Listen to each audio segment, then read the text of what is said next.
할렐루야. 하나님은 여러분을 뜨겁게 사랑하십니다. 소리 화울링 안 나요? 괜찮아요? 여기만 화울링이 나나? 자, 시편 80편을 봅니다.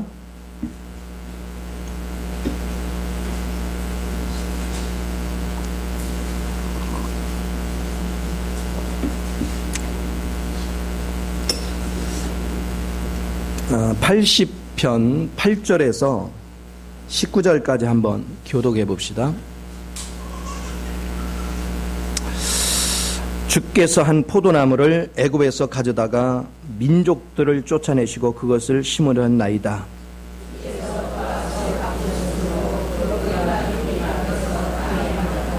그 그늘이 산들을 가리고 그 가지는 하나님의 백향목 같으며 주께서 어찌하여 그 덤을 허시사 길을 지나가는 모든 이들이 그것을 따게 하셨나이까?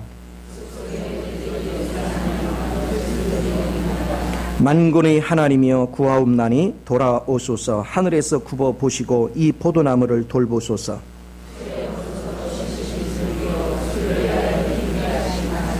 그것이 불타고 배임을 당하며 주의 면책으로 말미암아 멸하오니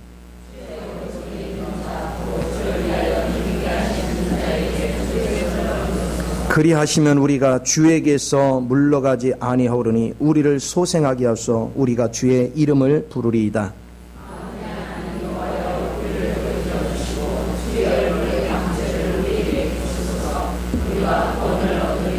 아멘.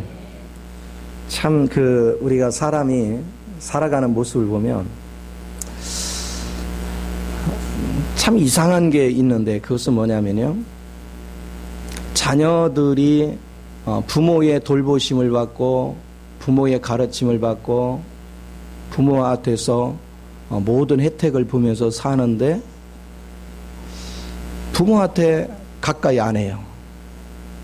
자꾸 부모한테 멀리 가고 자기한테 하나 도움이 되지 않는 그런 곳에 더 마음을 뺏기고 부모보다 친구를 더 좋아하고 가정보다 밖에 싸돌아다니는 걸 좋아하고 부모의 말씀보다는 세상의 말을 더 좋아하고, 웃기잖아요, 그렇죠? 근데 사실은 그 부모 도움이 없으면 도저히 살아갈 수가 없거든요. 다 부모 도움으로 살아가요. 학비도 부모가, 먹을 거, 입을 거, 잠자리 다 부모가 해주는데 부모 말은 안 들어요. 그리고 부모한테 가까이 안 와요. 그리고 부모가 말을 시키면 툭툭거려요. 이게 뭐냐면 사단의 우리 마음을 지배할 때 우리가 이렇게 됩니다. 하나님께서 이스라엘 백성을 애굽에서 이끌어다가 가나안 땅에 있는 족속들을 내쫓고 거기다 심었어요. 그리고 하나님께서 번성케 해줬어요. 그랬으면 누구만 차지해야 돼요? 하나님만 차지해야 되잖아요. 자기인의 힘으로는요 도저히 그럴 힘이 없습니다. 나라를 얻을 힘도 없고 애굽을 빠져나올 힘도 없고 광야를 거쳐서 나올 수 있는 힘이 있었느냐? 없어요. 그리고 또 얼마나 부강했습니까? 다윗을 중심으로 해서 그 나라가 흥왕돼 가지고 결국은 주변국보다 가장 강성한 나라를 이루고 그렇게 세워져 갔는데, 그런데 하나님을 외면해버리고 시간이 지나다 보니까 하나님은 온데간데 없어지고 우상을 섬기고 자기 멋대로 인생을 살아가는 그런 모습들을 본단 말이에요. 하나님은 오래도록 참으셨어요. 그러면 이게 무슨 결과를 맞느냐? 여러분 보세요. 자식도 이렇게 키우면 부모 품을 떠나고 부모 말을 안 들으면 바르게 세워집니까? 뒤틀려집니까? 다 뒤틀려가죠. 부모 말 안 듣는 아이들은 깨미에 빠지거나 세상 친구의 못된 것만 배우고 엉뚱한 짓을 하고 다녀요. 그래서 망할 짓을 골라서 하고 다닙니다. 가서 행하는 거 보면 정말 망할 짓을 합니다. 그래서 부모 말 안 들어가지고 잘 되는 놈이 없어요. 우리 하나님께서 우리들을 챙기시고 우리를 바른 길로 인도하시고 우리로 복받을 수 있는 길을 열어놓으시고, 그래서 우리가 잘나서가 아니라 하나님의 은혜로 복을 받고 하나님의 은혜로 우리가 잘 풀리고 나면 어느 순간에 보면 하나님을 떠나서 자기 생각대로, 자기 방법대로, 자기 뜻대로, 자기 계획대로 이렇게 살아가는 것을 보게 됩니다. 시간이 지나면서 의식은 갈수록 변질이 됐습니다. 하나님의 모습은 온데간데 없어지고 사단이 좋아하는 성품으로 자꾸 바뀌어가요. 여러분이 예수를 믿는다고 지금 교회를 다니지만 여러분이 정말로 주님 그늘 안에 있습니까? 여러분 주님 말씀을 정말로 귀 기울여 듣습니까? 그리고 내 발걸음 하나하나, 내 말하는 거 하나하나, 내 생활 하나하나가 이게 주님이 기뻐하는 것인지 기뻐하지 않는 것을 분별하며 삽니까? 우리는 우리의 의식 속에 하나님에 대한 의식은 교회에 와서 예배 드릴 때만 의식을 하고는 대부분의 생활 속에서는 그분을 의식하지 않고 사는 경우는 없는지 우리 자신을 진짜 봐야 돼요. 주님을 의식하는 삶이 없는 사람은 결국은 자기 길을 추구할 거 아닙니까? 자기 목적을 추구하는 것이고 자기 육체를 위하는 길을 가겠죠. 그러면 갈수록 그가 외적으로 흥황대 갈지언정 그 속은 주님 내용이 없고 다 썩어진 의식으로 가득 찼잖아요. 어느 시점이 되면 하나님은 버릴 수밖에 없는 거예요. 쓸모가 없잖아요. 물론 구원받은 백성을 구원이 사라지는 것은 아니지만 우리가 육체 가운데 살아가는 동안에 하나님께 쓰임 받을 수 없는 아무짝에 쓸모없는 그런 존재가 된다면 참 그거같이 불쌍한 게 없잖아요. 우리가 어떤 사람이 되어야 될까? 어떤 의식 속에 살아야 될까? 오늘 이스라엘 백성을 보면서 아삽이 너무너무 힘든 거야. 내 백성들이. 그래서 내 백성이 어느 정도 힘든가? 그들을 보니까 5절에 보니까 주께서 그들에게 눈물의 양식을 먹이시며 많은 눈물을 마시게 하셨나이다. 우리를 우리 이웃에게 다툼거리가 되게 하시니 우리 원수들이 서로 비웃나이다. 날마다 눈물로 지새는 거예요. 왜 이렇게 됐습니까? 하나님이 이렇게 했습니까? 자기가 하나님을 떠났습니까?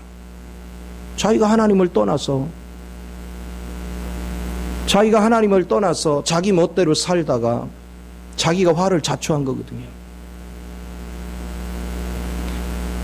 우리가 아버지 품 안에 있으면, 아버지의 뜻을 받들면 결코 하나님께서 우리에게 이렇게 심각한 고통을 자리로 이끌어가지 않습니다. 혼을 내더라도 먹을 거 주워가며 혼내고요. 혼을 내려대도 다칠까봐 조심조심 다루고요. 우리가 주님 품 안에 머무른다는 것가 얼마나 소중한지. 저는 많은 사람들이요, 하나님이 일하실 때 하나님 앞에 뭔가를 구해요. 그래서 하나님께서 이것저것 안배하시고 우리의 필요한 것을 주시고 준비하는데, 그런 과정 속에 뭐 하냐면 하나님이 예비한 것들은 나를 포기하지 않으면 받아들일 수 없는 걸 예비하거든요. 왜? 육으로서는 도저히 받아들일 수 없는 거. 이유가 뭡니까? 그건 하늘에 속한 것이기 때문에.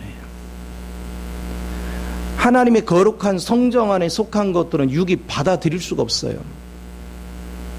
그런데 그렇게 되면 이게 좋은 것인 줄을 알면 육을 버리서라도 주님을 받아들이고 주님이 준비한 걸 받아들여야 되는데, 우리는 주님이 준비한 것을 거부해요. 우리 육 때문에. 무슨 얘기입니까? 밥상을 둘러 엎는 거예요. 하나님이 축복의 밥상을 차려줬는데 그걸 둘러 엎는 거예요. 이유가 뭡니까? 아버지의 뜻보다 내 뜻을 강조하는 거죠. 아버지는 수없이 이런 방법 저런 방법으로 우리를 돌보고 계시는데 우리는 아버지의 마음은 안중에도 없어. 진정으로 주님을 위하는 길이 뭘까? 우리가 자녀를 길러볼 때요, 자녀들이 부모한테 와서 항상 의견을 묻고, 그리고 잘 모르면 부모한테서 또 가르침을 받고 점검을 받아가면서 인생을 살아가면 그걸 바라보는 부모는요, 뿌듯하잖아요, 행복하잖아요, 기쁘고 즐겁잖아요. 왜? 부모한테 묻는 자식치고 삐뚤러 가는 자식이 없습니다. 부모한테 묻지 않는 자식은요, 반드시 곁길로 갑니다. 그래서 자기 젊어서는 그런 게 있어요. 무식하니까 무식하면 용감하다고, 내가 하면 다 될 거라고 착각을 합니다. 그러니까 나이가 든 사람들은요, 내가 좋게 보이는 거 한다고 해서 되는 게 아닌 걸 알아요. 그래서 철이 든다는 것은 뭐냐면 인생을 나보다 많이 살아본 분한테 가서 자꾸 묻는 거예요. 점검 받는 거예요. 그런데 인생을 많이 산 분도 모르는 것을 성령님은 아신단 말이에요. 여러분, 인생을 살아가면서 하나에서 열까지 모든 거 성령님께 물어가면서 내가 원하는 거하고 성령님이 제시해 주는 게 틀리면 내 걸 버리고 과감히 성령님을 쫓아가야지. 이게 훈련이잖아요. 이게 주님 안에서 복을 받는 지름길이잖아요. 그런데 이스라엘 백성들은 하나님께 묻지 않았단 말이에요. 하나님은 엄청난 복을 주셨음에도 불구하고, 우리가 신명기 8장에 18절 이하에서도 보면 재물 얻는 등을 하나님이 주셔요. 그런데 하나님께서 염려한 것이 뭐냐? 내가 재물 얻는 등을 줘서 너를 부유케 할 때 너희가 나를 잊을까 염려된다는 거예요. 그래서 내가 너희를 멸망할까 염려된다는 거예요. 주님을 잊어버리고 내 생각대로 내 방법대로 살아가면 그것은 내 속에 불순물이 들어와 있기 때문에 그냥 뒀다가는 독에 취해서 죽는 것과 똑같은 거예요. 사단의 독에 취해서. 그러니 하나님이 그냥 둘 수가 없지요. 하나님은 다 때려 부셔서라도 우리를 주님께 돌이키게 해서 결국은 우리의 속에 있는 더러운 것들을 제거해야 우리가 사는 길이 열리잖아요. 그래서 어쩔 수 없이 하나님께서는 다 때려 부시는 거예요. 오늘 이스라엘 백성들, 구약시대의 이스라엘 백성들을 보십시오. 하나님께서 그들을 이끌어서 하는 것마다 그들은 하나님 편에 선 적이 한 번도 없어요. 결국은 다 망했어요. 다 실패했어요. 구약이 가르쳐주는 거 뭡니까? 인간이 얼마나 죄성이 강한지. 아무리 하나님이 율법을 주고 자기 힘으로 한번 이루어 보라고 해도, 주님을 따라오라고 해도 그 죄성은 결코 하나님을 따라오지 못한다는 겁니다.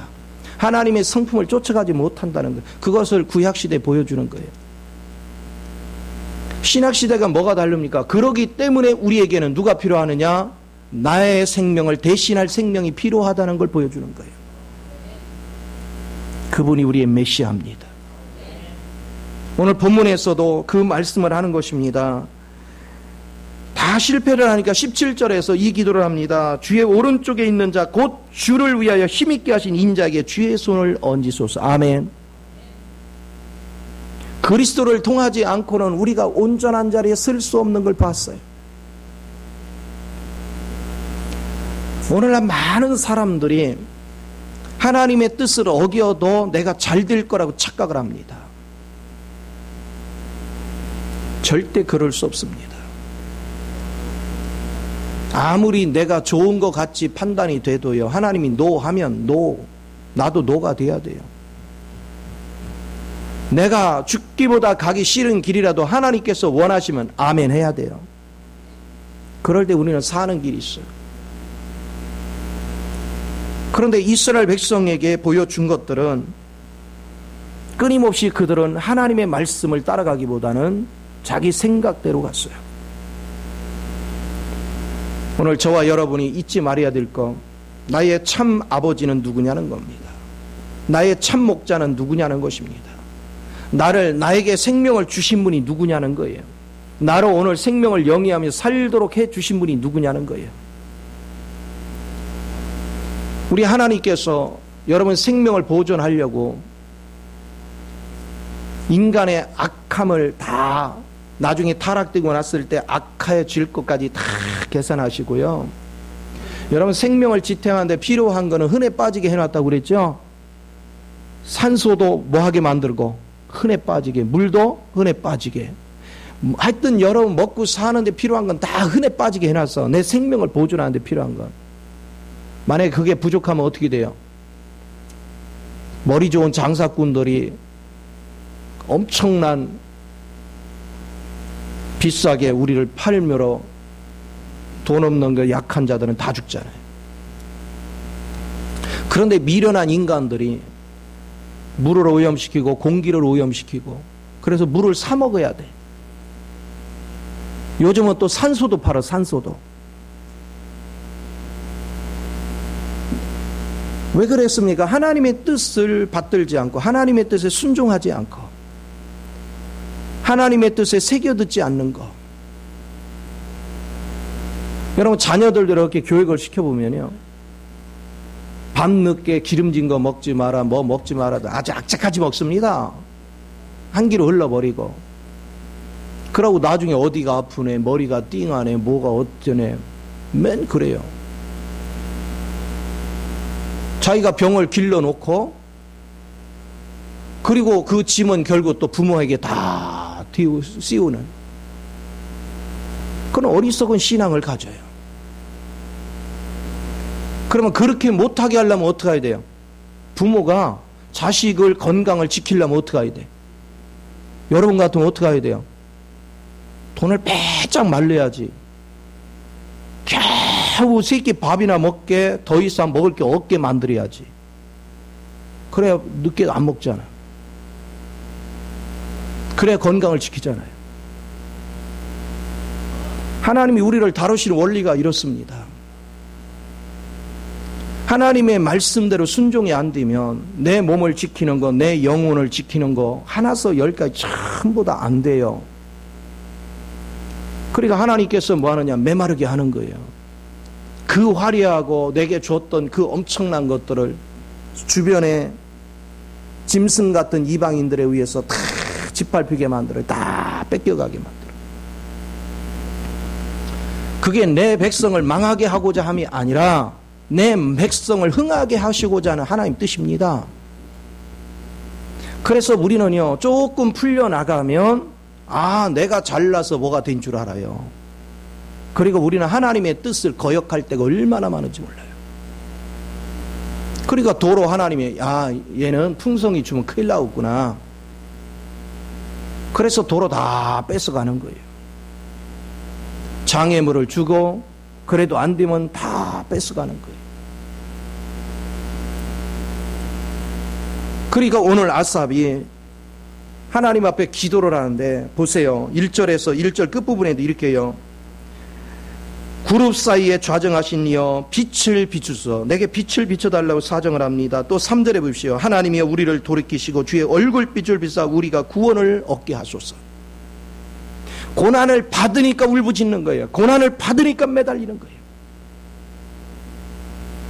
메마름에 들어가니까 울부짖는 거예요.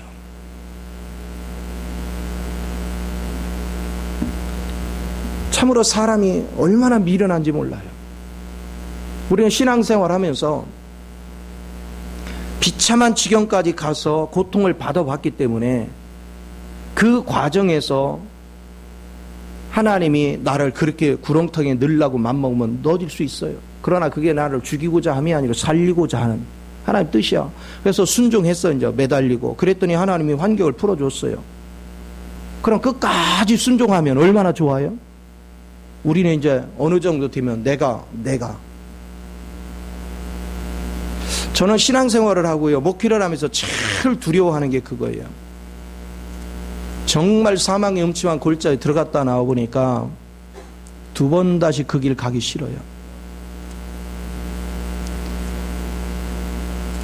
거기를 안 들어가는 비결이 딱 하나인데, 그거는 주님의 뜻에 절대 순복하는 거예요. 그래서 자나깨나 저는 주님의 뜻을 살핍니다. 어떤 거는 정말 죽기보다 하기 싫은 게 있어요. 그래도 아버지가 원하면 그냥 기꺼이 합니다. 하기 위해서 기도합니다.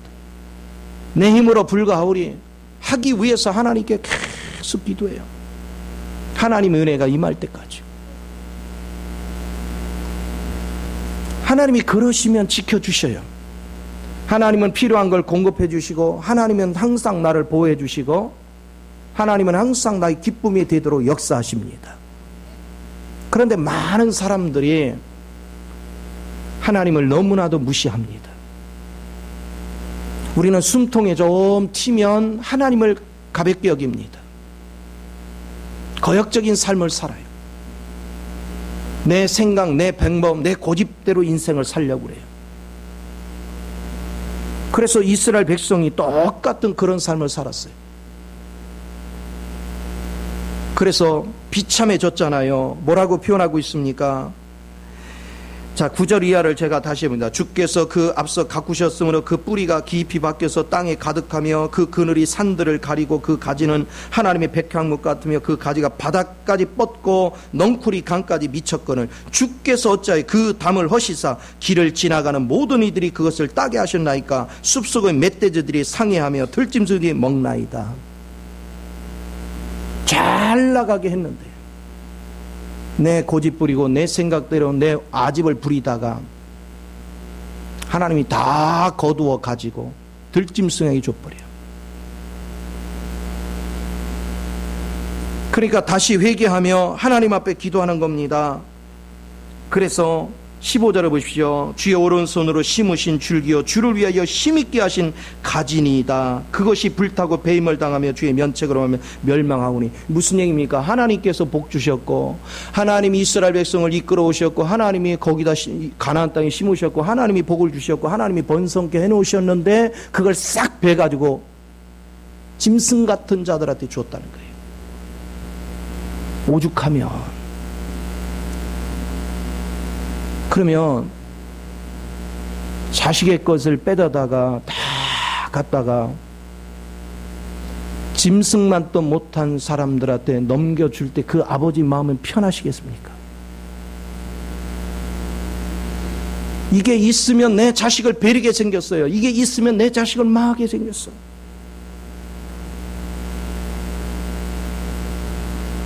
제가 예전에 이 세종시가 땅값이 무지자 올랐잖아요. 네, 형한테 그랬어요. 형, 그 전에 땅 산 거 그거 잘 가지고 있어? 그랬더니 팔았대요. 왜 팔았냐? 판 이유를 얘기를 하는데 이래요. 조카가 둘이거든요. 형제가 어느 날 둘끼리 방에서 얘기하는데 이렇게 지나가는데 얘기하는데 아버지 땅이고 아버지 재산인데 이거는 내가 가져야 되고 이건 내가 가져야 이 소리를 한 거예요. 쥐 둘이서. 그 소리 듣자마자 그 이때 가서 싹 팔아버렸대. 재산 남겨놨다가 자식들 다 베리게 생겼구나. 차라리 재산이 없는 게 낫겠구나. 재산 때문에 형제 우애를 할 바에는 없애버리자. 싹 없애버려. 너희들 힘으로 살아라 이제. 저는 그게 제일 잘한 거라고 보는 거예요. 자식이 삶의 가치를 알고 형제 우애에 있는 게 더 중요한 것이지, 재산 싸움이나 하는 그런 어리석은 자를 만드는 거, 그거 바람직한 게 아니에요. 아니, 사람도 생각이 있으면 내 자식을 잘못된 길로 가, 재산을 주는데 초점이 아니라 내 자식이 사람답게 사는 길을 가르치려고 하는데, 하물며 우리 하나님이 어떠시겠어요?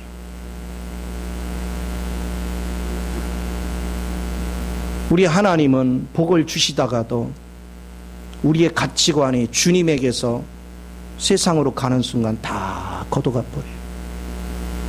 하나님은 1차 경고, 2차 경고, 3차 계속 합니다. 그래도 말을 안 들으면 다 걷어가요. 그래서 여러분, 하나님께서 어떤 것을 제시할 때는 그게 하나님이 더 큰 축복의 세계를 열어주고자 하는 밥상입니다. 그런데 불순종을 하면 그 밥상을 둘러엎는 것입니다. 이걸 둘러엎어버리면 거기서 끝나는 게 아닙니다. 주었던 것 도로 다 뺏어가 버립니다. 하나님은 여러분한테 육적인 부귀영화를 누리는 게 초점이 아니에요. 하나님은 여러분이 주님의 중요성을 알게 하는 것입니다. 하나님의 성품을 덧입게 하는 것입니다. 하나님의 거룩함 안에 거하는 것입니다. 아버지의 참된 길을 보고 그 참된 길을 걸어갈 줄 아는 사람, 그게 귀하잖아요. 저도 누차 말씀을 드리지만 제 자식들한테 재산 물려주고 뭐하고 관심 없어요.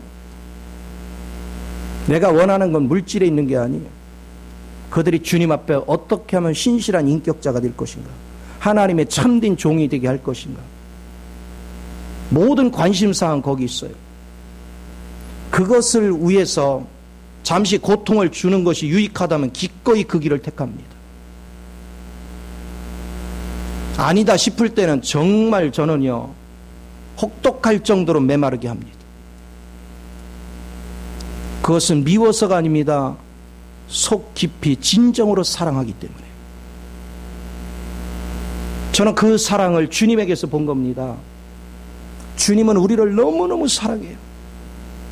그런데 하나님은 육적으로 여러분이 풍성한 거에 초점을 두는 것이 아닙니다.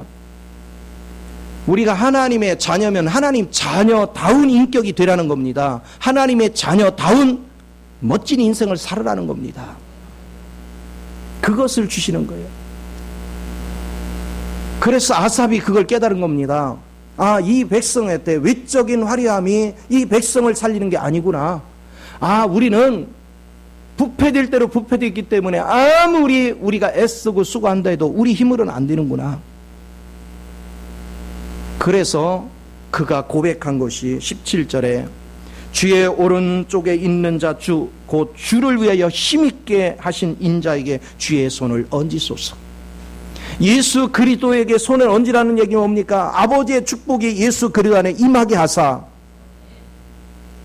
그 예수를 통해서 우리 모두가 세워지게 해달라는 거예요. 그리스도가 아니고는 답이 없어요. 그리스도가 아니고는 아무것도 없어요. 그러면서 18절에 이렇게 합니다. 그리하시면 우리가 주에게서 물러가지 아니하오리니 우리를 소생하게 하소서. 우리가 주의 이름을 뭐하리다? 부르리다. 무슨 얘기입니까? 주님에게 아버지에 속한 모든 것들을 그리스도 안에 담아놨어요.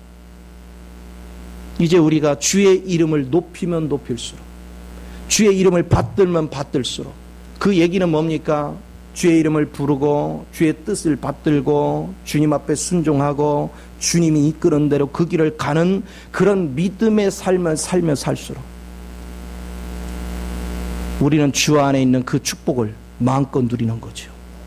하늘의 복과 땅의 복을 다 누리는 거예요. 하늘의 복을 누리는 사람은요, 땅의 거를 다스리는 지혜가 있기 때문에요, 땅의 건 저절로 따라오는 거예요.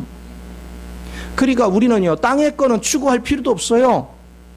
하늘의 거, 바로 그리스도에 속한 것만 여러분이 추구하면 땅의 건 저절로 옵니다. 그런데 내가 땅의 거에 시간을 뺏기고 하나님 것을 얻지 못하면 나중에요, 애쓰고 수고해서 어느 정도 살만하면 다 걷어가 버립니다. 오늘 세상에도 그런 얘기 하죠. 살만하니까 무슨 병이 걸려? 살만하니까, 그 얘기 많이 듣죠? 그게 무슨 의미가 있어요? 내가 주님 앞에 진실해지는 거, 내가 주님 앞에서 하나님의 자녀다운 인격을 갖는 거, 하나님의 지혜를 갖는 거, 하나님의 규모 있는 조화로운 삶을 사는 거, 그거만한 재산이 어디 있습니까? 그거만한 능력이 어디 있어요? 그렇게 되어지면 자연스럽게 주변 사람이 모여듭니다. 여러분이 인격적으로 온전해 보십시오. 여러분의 말 한마디를 주변 사람은 새겨 듣습니다. 그리고 나를요 도와달라고 안 해도 도와줍니다. 세상에 거짓이 많기 때문에 정직한 자를 돕는 거예요. 하나님의 손길은 거기에 있습니다. 이것이 복받는 비결이에요. 그래서 날마다 주의 이름을 높이는 거예요. 여러분이 무슨 일을 할 때 내 마음이 꺼리껴집니까? 주의 이름을 높여보십시오. 그러면 여러분 순종이 쉬워집니다. 내가 주님의 이름을 망령되이 행하고 주의 말씀을 무시해버리니까 내가 고통이죠. 왜? 한편에서는 내가 주님의 거역한 거에 죄의식, 한편에서는 내 자아, 그리고 한편에서는 사단이 나를 괴계에 집어넣으니까 더 큰 올무에 빠져들죠. 더 큰 고통을 받잖아요. 복받는 비결은 오직 주의 이름을 높이는 겁니다. 무슨 일을 하든 간에 다 주님이 하신 것입니다. 또 주님이 이루소서. 주님이 원하시면 무조건 제 거를 포기하겠습니다. 주님이 원하시는 뜻을 받들게 하옵소서. 우리가 그 길을 걸어가는 훈련이 되어지면 주님을 높이는 것만큼 주님 안에 있는 내용물이 다 내 안으로 들어오는 거예요. 주님의 능력이 내 능력이 되는 거고, 주님의 부유가 내 부유가 되고, 그래서 주님의 권세가 내 권세가 되니까 세상에 있는 모든 것들이 주님 앞에 굴복하듯이 내 안에 주님이 채워지는 것만큼 내 앞에도 굴복되는 역사가 일어나요. 그게 예수를 믿어야 되는 이유입니다. 우리가 예수를 왜 알아야 되는가? 지식으로만 아는 건 아무 의미가 없습니다. 내가 그분을 같이 동거하며 살아내므로 말미암아 아는 거, 그게 아는 거예요. 요한복음 17장 3절에서 그러죠. 예수 그리스도를 아는 것과 우리 하나님 아버지를 아는 것이 뭐라고요? 영생이래요. 그 안다는 게 뭡니까? 그분과 같이 생활하는 겁니다. 그분이 내 마음속에 오셔서 내 주인이 되시고 내 마음 가운데 뿌리를 내려, 그리고 그분이 내 안에서 사실 때 내가 그분을 아는 거죠. 예수에 관하여 이론적으로 아는 건 아는 게 아닙니다. 그래서 그분이 내 안에서 살기 때문에 그분은 영생하시는 생명이거든요. 그 생명이 내게 있으니까 나도 영생이란 말이에요. 이런 사람은, 그리스도가 내 안에서 사는 사람은 주님을 외면할 길이 없어요. 주님을 거역할 길이 없습니다. 그 주님께서는 모든 사람을 품게 합니다. 세상에는요, 느긋한 사람, 성질 급한 사람, 혈기방자한 사람, 속으로 꿍 하는 사람, 부지런한 사람, 게으른 사람, 또 신중한 사람, 조급한 사람, 막 다양한 사람이 어우러져 살아. 근데 그 중에 자기는 한 부분의 인격을 가지고 있어. 자기 기준으로 해놓으면 다 못됐어, 사람이. 저 사람은 게을러서 못되고, 저 사람은 성질 급해서 못되고, 저 사람은 뭐야, 다 못됐어. 누구만 괜찮고, 자기만 괜찮고. 근데 주님 뭐라 하면 너만 못됐고 다 괜찮다 그래. 이걸 아셔야 돼요. 사람 별거 없어요. 주님 떠나면 아무것도 아니에요. 잘난 척할 건 눈꼽만큼도 없어요. 주님이 잡아준 것만큼 쓸만한 거지, 주님을 떠나면 하나도 인정받을 내용이 없습니다. 그럼 어차피 나도 그렇고 여러분도 그렇고 피차에 주님의 은혜 아니면 아무것도 아니야. 그러니까 뭐 하느냐면 다른 사람 평가할 권한이 없어요. 이렇쿵 저렇쿵 말할 권한이 없어요. 내가 저 사람보다 아는 게 있으면 조용히 가서 섬김으로 알려줄 뿐이지 그 사람을 판단하고 정죄할 아무런 권한이 없어요. 야고보서 4장이 뭐 했습니까? 판단하시는 분은 하나님밖에 없다. 그런데 내가 이렇쿵 저렇쿵 판단한다는 건 내가 하나님 자리 꿰찬 거예요. 하나님 자리를 꿰찬 사람이 하나님 말씀 순종하겠습니까? 절대 순종 안 하죠. 그럼 보세요. 사단이 주 전략이 뭡니까? 북극성에 좌정하리라. 하나님 보호자가 있는 북극성에 나도 좌정하리라. 나도 하나님과 동독림을 취하리라. 그게 사단의 전략 아닙니까? 아이고 저는 절대 그런 생각에서 한 적이 없습니다. 그럴지 모르지만 주님은 그럽니다. 네가 판단하는 그 순간 너는 네가 하나님 자리를 꿰찼느니라. 우리는 자기 시각으로 모든 것을 바라봅니다. 아마 스데반 집사가 돌에 맞아 죽을 때 그 당시에 사울을 보고 있던, 나중에 바울이 되죠. 사울을 보고 있던 사람들이 다 저 사울 쳐 죽일 놈 이랬을지도 몰라요. 예수 믿는 자 중에. 그러나 하나님은 그때도 저놈이 내가 쓸 그릇이다. 주님의 시각으로 모든 것을 보면 오늘 나보다 내가 원수로 삼는 사람이 훨씬 하나님의 앞으로 쓸 제목일 수 있단 말이에요. 그런데 자꾸 우리는 자기 시각 안에서 모든 것을 바라봐요. 오직 우리는 주님을 높여야 돼요. 주님, 저는 판단할 권한도 없고 판단할 만한 능력도 안 됩니다. 저는 그저 아버지가 결정해 주면 그냥 준행할 뿐입니다. 나는 저 사람이 어떤 사람이 될지, 이 환경이 어떻게 변할지 나도 모릅니다. 하나에서 열까지 전부 다 주님이 말씀하옵소서. 그냥 저는 순종하겠습니다. 그러나 순종하는 능력조차도 나는 없습니다. 주의 영이 나를 사로잡아 나를 순종할 수 있도록 운행하소서. 그런 사람만이 준행자의 위치에 있는 거예요. 주님을 높이고 준행자 위치에 있는 거예요. 우리는 이유가 있으면 안 돼요. 우리는 얼마나 의견이 많은지 몰라. 마르다 마리아 보십시오. 예수님 앞에 주님이 여기 계셨더라면 우리 오라버니가 안 죽었을 텐데. 그걸 거꾸로 다른 말로 하면 이런 얘기입니다. 주님, 그렇게 신령하신 분이 우리 오라버니 죽는 거 몰랐어요? 그럼 진작 오셔서 치료했어야지. 누가 판단했어요? 자기가 판단했어요. 주님이 하나님이시고 주님이 전지전능하시고 주님이 모든 걸 이루신다면 자기가 무슨 판단해요? 주님이 지금 오실 때는 주님의 뜻이 있겠지 하고. 왜? 주님은 우리를 사랑하시는데 주님이 지금 오셨다. 그럼 주님에겐 뜻이 있겠지. 그게 믿음이잖아요. 제가 신앙생활하면서 이걸 발견하는 것 같은 행복이 없어요.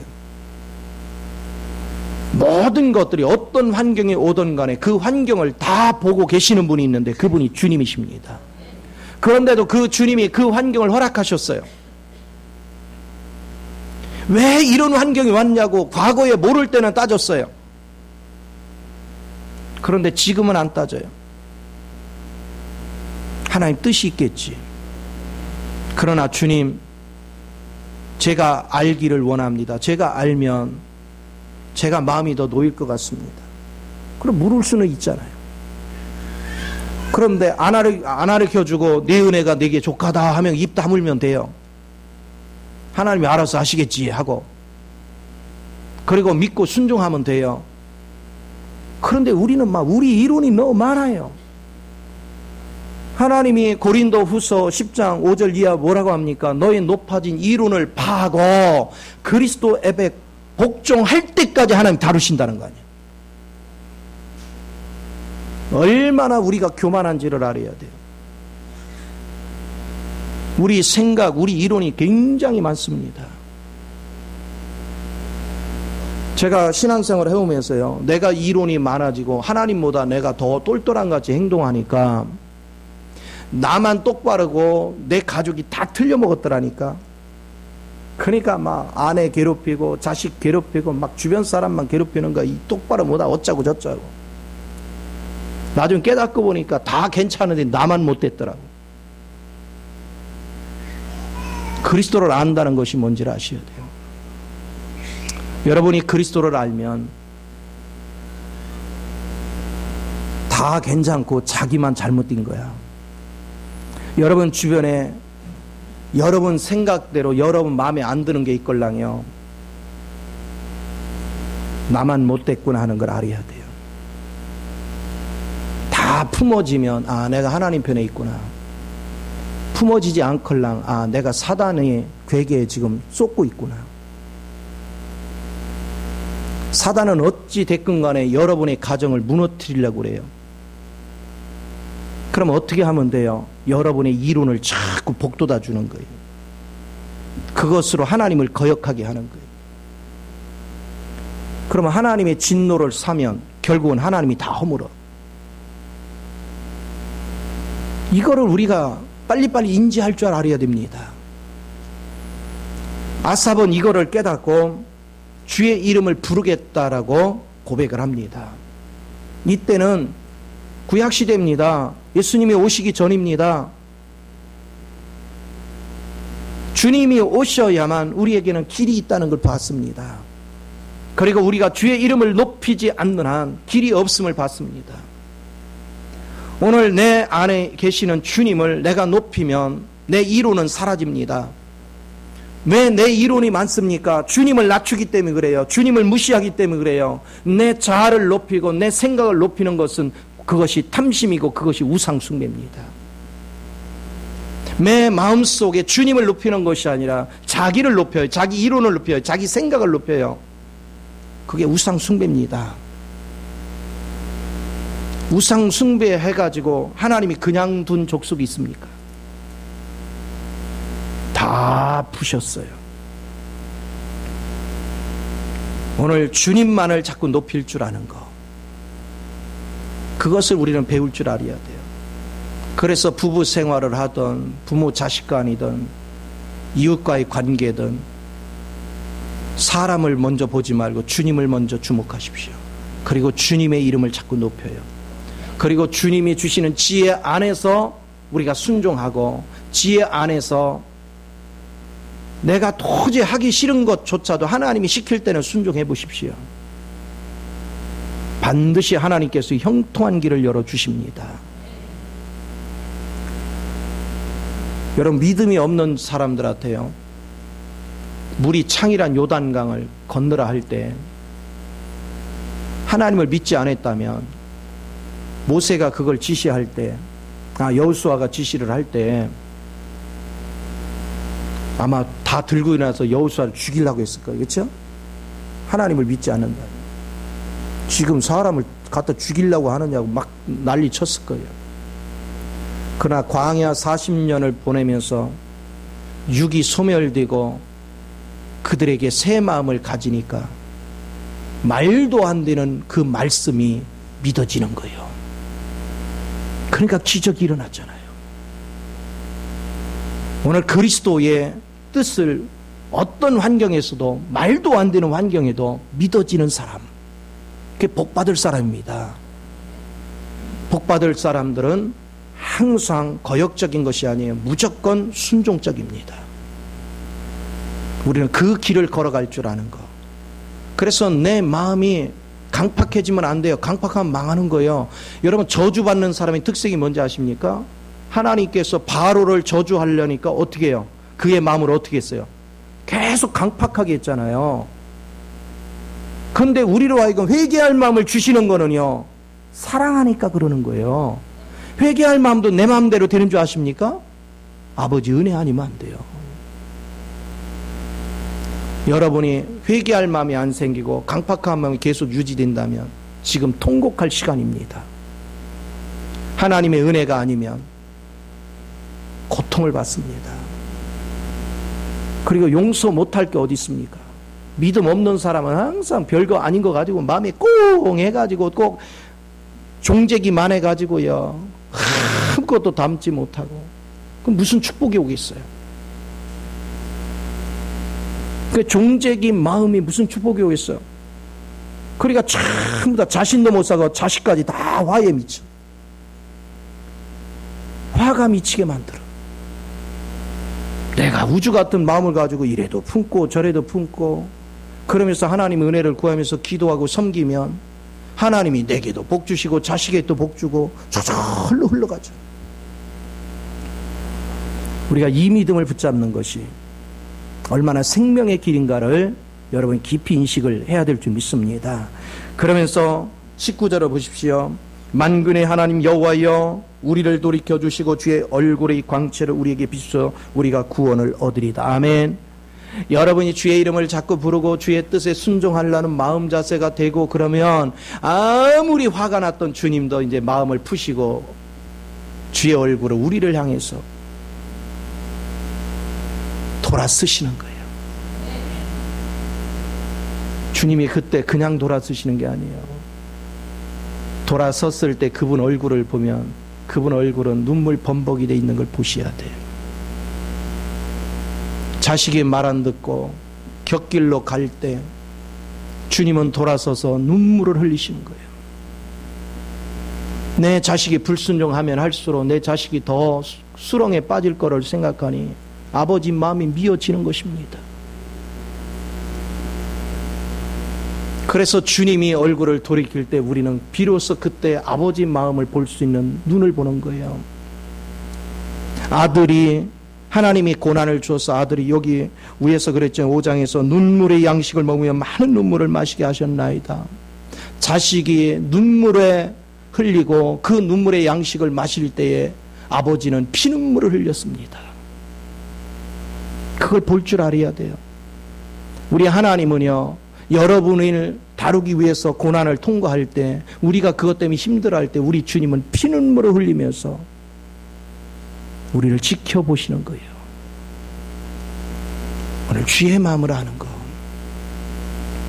우리가 주의 마음을 읽지 못하고 내 고집대로 내 아집대로 살아보십시오. 주님은 피눈물을 흘리면서 자식 때문에 애통해 하시는 거예요. 어떻게든 자식의 마음을 돌이키게 하려고, 자식의 마음을 깨닫게 하려고. 주의 마음을 아는 것, 그게 믿음 생활의 시작점입니다. 내가 주의 마음을 알 때 주님을 진정으로 사랑할 수 있습니다. 주의 마음을 모르면 결코 사랑할 수 없어요. 저는 오늘날도 이렇게 기도할 때마다 주님은 그 마음을 계속 저로 보게 합니다. 과거에는 누가 형편없이 잘못을 하면 아, 사람 왜 저래? 그런데 이제는 주님이 그런 사람을 보면 더 아파하시고 더 피눈물을 흘리시고 더 고통받는 걸 내가 알기 때문에 이제는 뭐라 하는 것이 아니라 주여 저에게 기회를 주시고 저에게 섬길 수 있는 은혜를 주셔서 그도 돌이킬 수 있는 은혜를 더하소서. 하나님께 그거를 기도하는 거예요. 우리 주님에게 최고의 위로가 뭔지 아십니까? 죄 짓는 자를 나무라고 비판하고 욕하는 것이 하나님을 기쁘게 하는 게 아니에요. 그건 더 슬프게 하고 아프게 해요. 그럼에도 내가 가서 섬기겠습니다. 그럼에도 제가 형제를 사랑하고 품고 기다리겠습니다. 그 마음으로 하나님께 기도할 때 아버지는요 너무 기뻐하셔요. 그래서 내게 하나님의 은혜를 부어주십니다. 하나님의 사랑, 하나님의 능력을 부어서 나로 주의 마음을 가지고 가서 섬길 수 있는 은혜를 주시는 거예요. 오늘 그리스도 안에서 진정한 길이 뭔가, 그거를 밝게 깨닫는 거, 그게 살아있는 신앙이고 그게 생명 있는 신앙입니다. 이 신앙을 가지면 하나님이 예수 그리스도 안에 주신 그 엄청난 측량할 수 없는 만유를 포함하는 복을 우리에게 부어주시는 걸 믿으시 바랍니다. 이 복을 다 누리시기를 예수 이름으로 축원을 드립니다. 기도하겠습니다. 좋으신 아버지, 크신 은혜와 사랑을 감사합니다. 아버지께서 사랑하는